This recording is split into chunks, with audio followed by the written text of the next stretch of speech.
Hi, it's Luana from Equilter.com. I'm just back from my polar bear trip up north, and I've got a few things to share with you. Haven't talked to you for a while, so hello.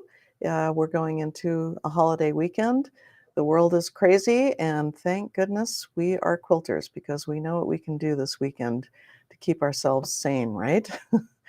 You know what I really love is the concept of English tea time. And it doesn't seem like that long ago that I was in the UK for the Quilt Festival in Birmingham, and I got to have some proper tea.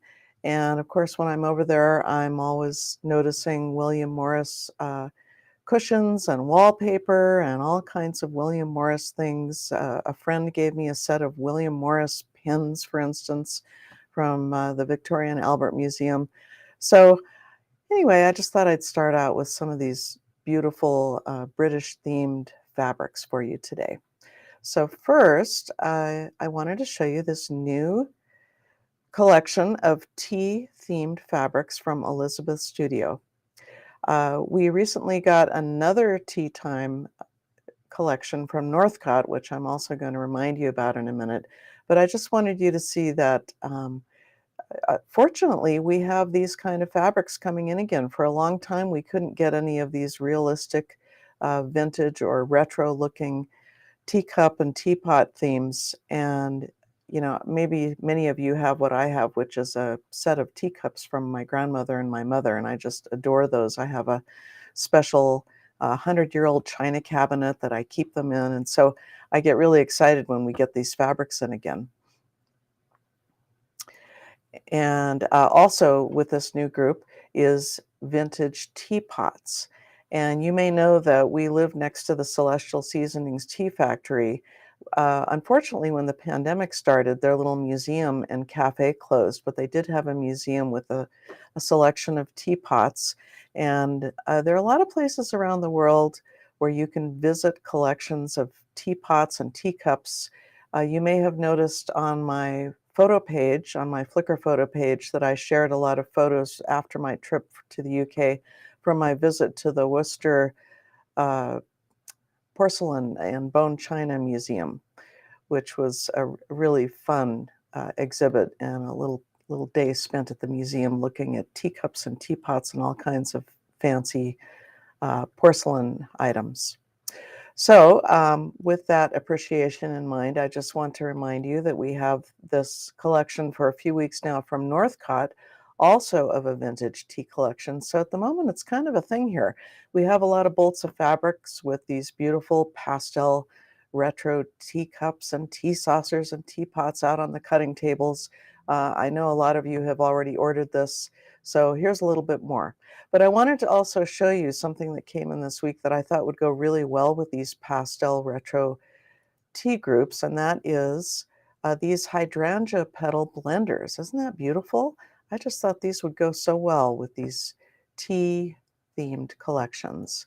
And also, here's another color of the hydrangea petals and a beautiful kind of rainbow wash of little flowers on a cream background that would also go really well with these tea themed fabrics. So if you've already purchased some of them, you might want to take a look again. We're going to be featuring these in our newsletter tomorrow. But also, I'm always super excited when we get William Morris fabrics. You may recall that I did a segment on Quilting Arts TV several years ago about William Morris. It's one of my favorite topics. I'm always looking in British shows for William Morris wallpaper because if you start looking for it, it's just everywhere. Um, Paul and I really love watching BBC shows. My latest favorite show is All Creatures Great and Small. I just love that show.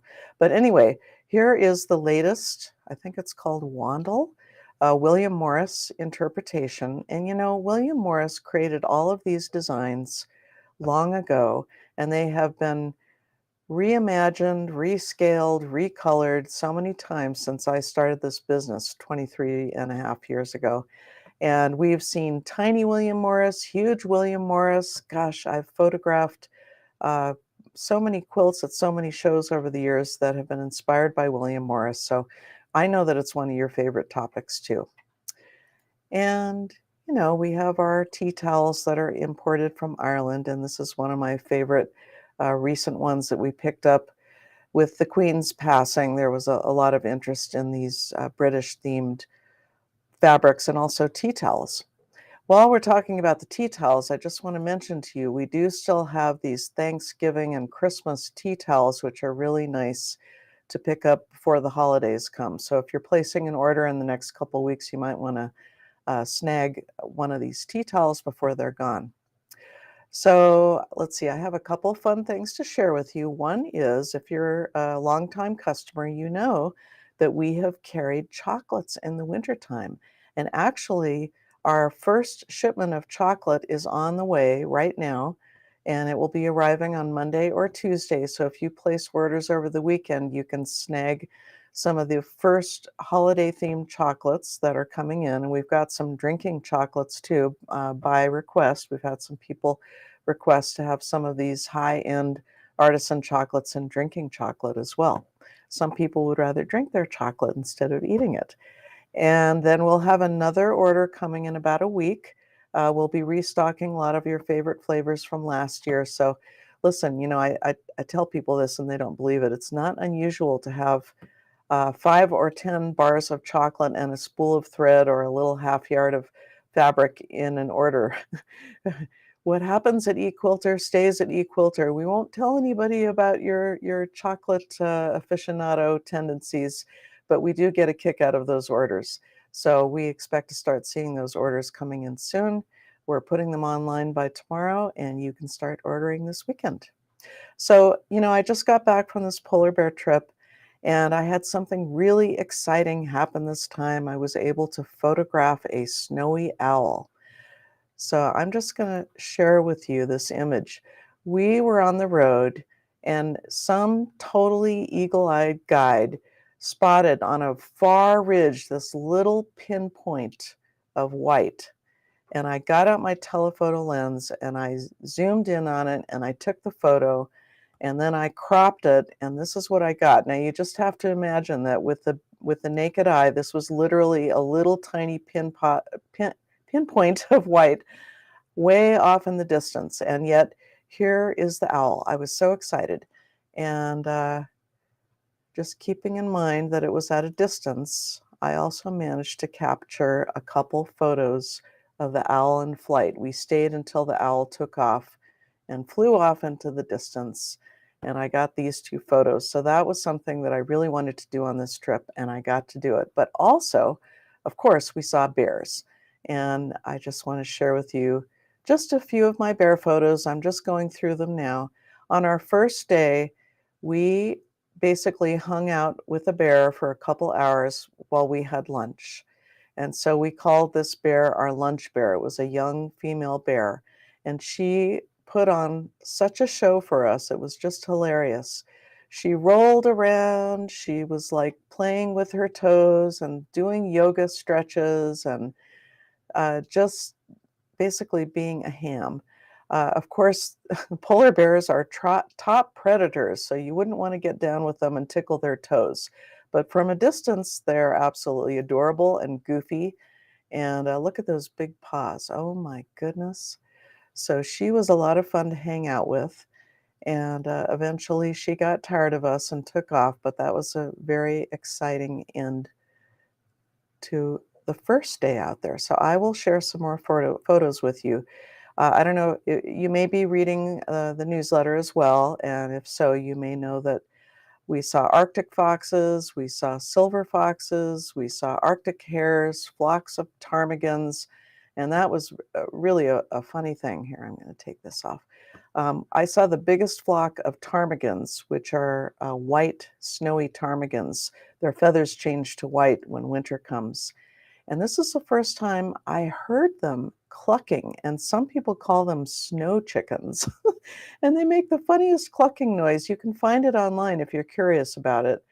So that was quite an experience. And what else did we see? There were some birds there that should have left for the winter. They should have migrated already. So our birders were a little bit concerned that, like, we saw a couple blue herons. That was really bizarre.